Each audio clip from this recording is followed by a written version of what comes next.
Yes, I am. I'm the fourth generation Doukhobor that arrived in Canada.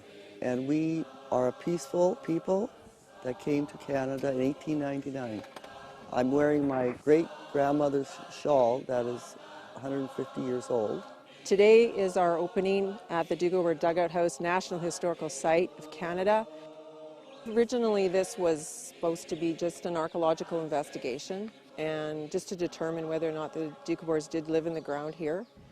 And that was it. And all of a sudden, people just started coming. Like the first year, I think there was 5,000 people that came out here to see the archaeological dig.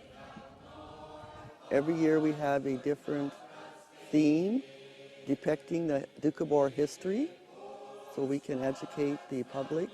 Every year we ask for volunteers to reenact a part of Doukhobor history.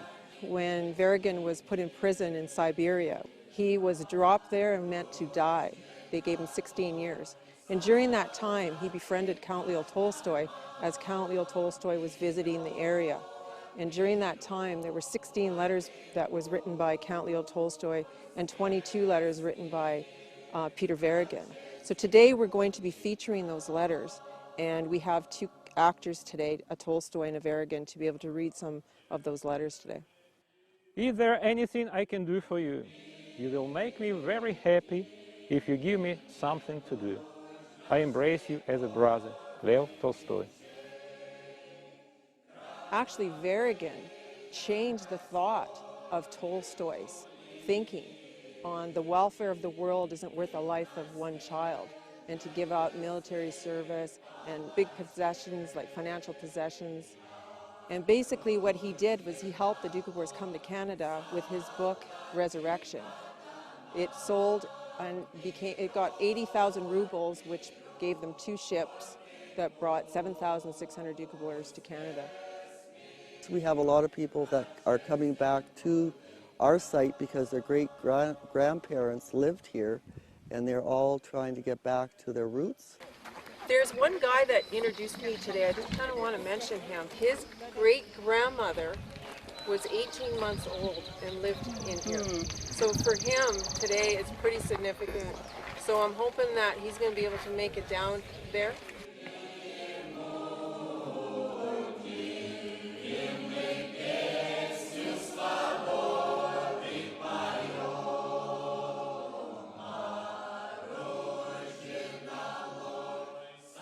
Doukhobors came to Canada. Of course, they didn't have any animals. So when the men were away working to build the railroad in Winnipeg, the women had to pull the plow. Come on, mules.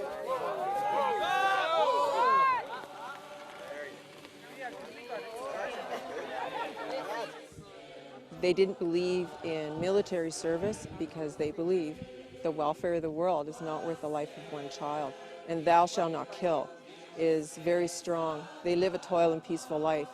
So Peter Varagin actually on June 29th had created this where they burnt the arms and they give up military service. So they were tortured and they were kicked out of Russia. So they would have actually not survived if it wasn't for Tolstoy and his money from the book Resurrection to be able to come to Canada. And so when they came to Canada, they were promised freedom, they were promised religious freedom, they were promised to live communal, and that they could sow their crops, and they were given approximately 700,000 acres that they lived on. There was about 57 village sites in the province of Saskatchewan. And then what happened here was the turn happened when the government changed hands, as government changes hands, and the new government in power didn't like the Doukhobors. So they kicked them off of their properties and sold it off, and it caused an uproar. And then some of the Doukhobors went to BC. The others took up independence to the Legions and purchased land, and then they started having their own homesteads. I wholeheartedly agree with you that a good and simple life is worth more than the most beautiful books.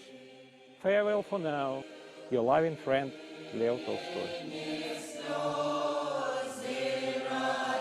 If you have program ideas that you'd like to see on Max TV Local On Demand, write us at max.local@sasktel.com. Max TV programming is now available on Max TV on the Go at maxtvonthego.sastel.com.